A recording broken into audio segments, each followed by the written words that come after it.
help me, to teach me, to know the difference. But it came with a whole lot. It came with a lot of tears. It came with almost losing my mind and almost losing my life. But I tell you what, when God says something to me, I hang on to what he says. I don't care who it is. You could be the king of king, whoever. And the Lord tells me something or shows me something, you bet your bottom dollar I'm going to stand on it. Amen. Yes, sir. I'm not moving. Not moving. Because I've always been a child like that. They'll tell me do something, and he said, I don't want to do it. I just got this gut feeling I shouldn't be doing it. I'm not moving.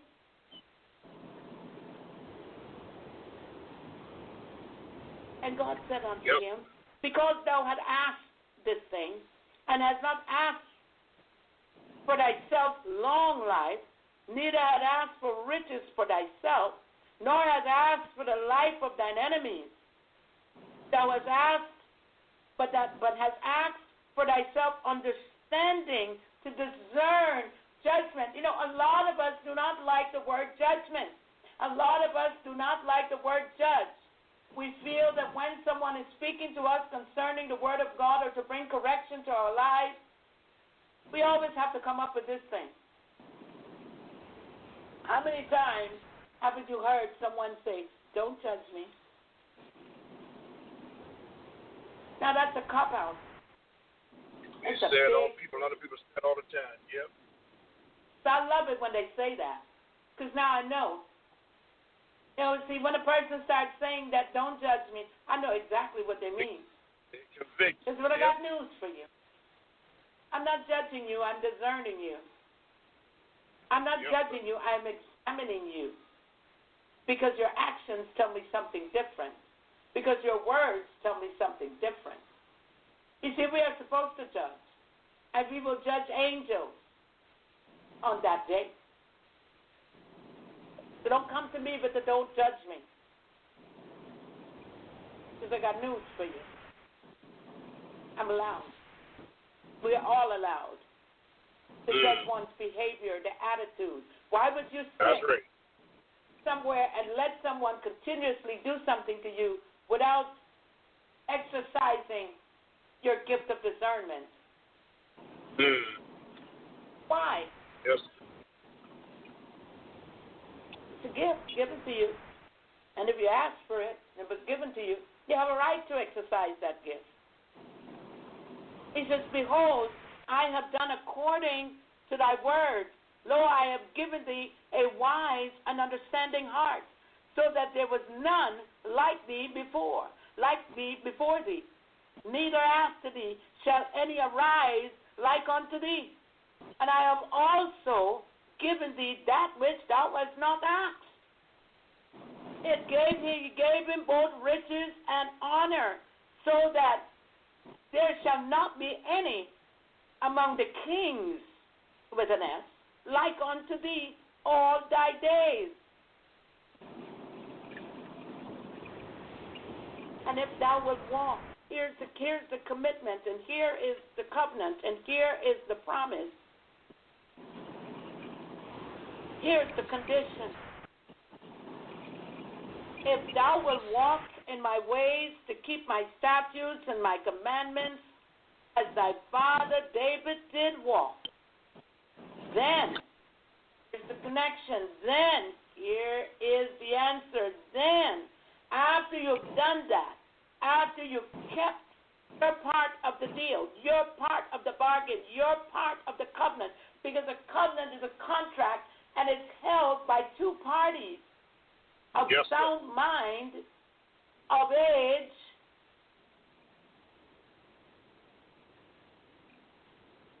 not by one person. A covenant is not made by one person. A covenant is made by two people, two parties.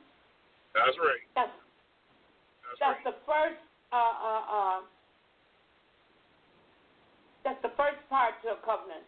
It must be made by two or more parties, right? Yep. Of sound mind. Yes. And of legal age. That's in our legal definition of a contract. See? So he did this for Solomon. And he says here, if thou wilt walk in my ways, to keep my statutes and my commandments, as thy father David did walk, then will I lengthen thy days. Here's number one. I will lengthen your days, right? He says, and Solomon awoke, and behold, it was a dream. And he came to Jerusalem and stood before the ark of the covenant of the Lord and offered up burnt offerings and offered peace offerings and made a feast to all his servants. Then came, see, that's why people do what they do. Now, the devil always tries to pervert what God meant for good. Now you have people making covenants, they're making deals, they're making blood covenants, they're making blood sacrifices for what? Position, marriage, money,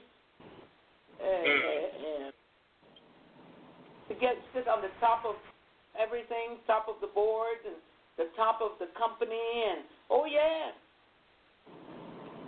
But here in the Bible, people made covenants, and they made offerings, and they made sacrifices. But that was then. But we no longer have to do that.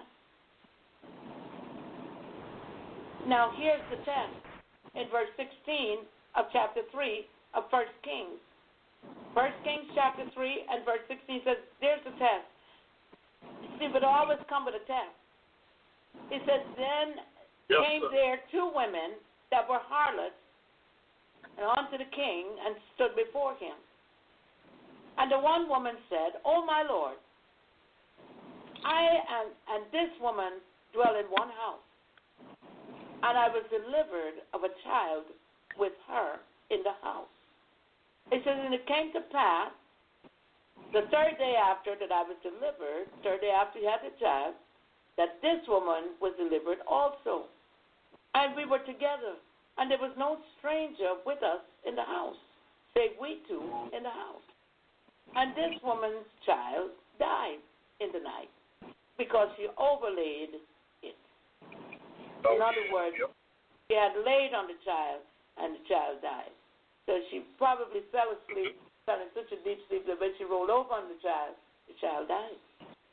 The Bible said she overlaid it.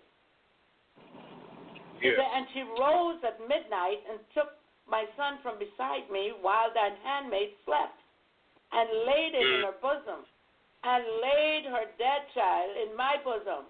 Slick. You know, you always some slicksters. Or don't you think that people don't do slick things? Here it's in the Bible. She's being slick with this woman. She takes her dead child, put it in the woman's bosom, and take the woman's alive child to be hers. So when I arose in the morning to give my child suck, that is to feed the child, to breastfeed this child, behold, it was dead. But when I considered it in the morning, behold, it was not my son, which I did bear. Then the other woman said, nay, no, but the living is my son, and the dead is thy son. And this said, no, the dead is thy son, and the living is my son. Thus they spake before the king. This is what they said to King Solomon. Verse 23 tells you, then the king said, the one said, this is my son that liveth, and thy son is the dead. And the other saith, nay, but thy son is the dead, and my son is the living. In other words, they're going back and forth, back and forth. No, it's not your child, it's my child. No, it's not your own dad, me own living. Sound like women. That's what we do. We like to go back and forth. Try to keep up something going, you know. Always arguing, something. Be in a room with a bunch of women, oh, brother. no offense to you ladies, but some of you, it's cat and mouse. It's catty. And the king said, bring me a sword. And they brought a sword before the king. Here's the test, Brother Mark. And the king said, divide the living child and give half to the one and half to the other. He's now being tested with wisdom. He's now receiving wisdom from God as he acts. Yes, sir. So what happened here, the test that he had to go through, two women felt one child dead, so one woman is mourning, and the other woman, she wants to tell a lie because she does not want to accept that her child died. So then spake the woman whose the living child was unto the king, for her bowels yearned upon her son, and she said, oh, my Lord, give her the living child, and in no wise slay it. But the other said, let it be neither mine nor thine, but divided. Then the king answered and said, give her the living child, and in no wise slay it. She is the mother thereof. Yes, sir. You see, he had to use and practice and exercise wisdom. You see, as soon as you ask God for something, he brings you the test. You got to pass the test. Here he passed the test because he says, the Bible says in verse 28, and all Israel heard of the judgment which the king had judged. And they feared the king, for they saw that the wisdom of God was in him to do judgment. Yes, sir. Yes. I'm afraid that even in these days, you have people who do not use wisdom in the church as leaders. No wisdom. You find heads of state, no wisdom. And they all need to be like Solomon and ask God to give them wisdom so that they'll be able to rule over God's people. No, but instead, greed sets in, pride sets in, and everybody wants to do what they want to do with God's people.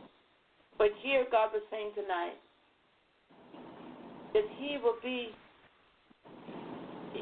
actually be a terror to your enemies. He will drive them out. Yes. But in 1 year, they said, well, do it. I'll drive them out. If I drive them all out, then that means the land will be desolate, and he doesn't want that. So God has ways of doing things. So for all that are going through, and they feel like they've had enough, can't take any more, enough is enough, go to God. Turn to God. Search for God's wisdom. Going on over the past few days in this nation, I believe that we need to exercise wisdom. I believe that the politicians need to exercise wisdom here. And let us stop playing the games, the blame game. People are possessed. And it's talking about terrorists and terrorists. They're not terrorists, nothing. Sick mind? How does he get a sick mind? The enemy, the devil, speaks to people, tells them what to do, and they follow through. Why? Because they're weak. He looks for the weak ones. And if you're weak, he can talk to you, tell you go and do things. Oh, go jump off a bridge. That's why people do the things they do. See? They're weak. No God. Ain't studying God. Don't want God. Fighting against the truth. Fighting against God. The truth of the matter is, they were possessed. Call it what it is, America. Call it what it is, so you can have different results. A lot of the times we want to use mental illness. But where did mental illness come from? There are people in the Bible that had mental illness, and you know what? There was a young man that brought his son to the disciples, and they could not deliver him. They had to take him to Jesus.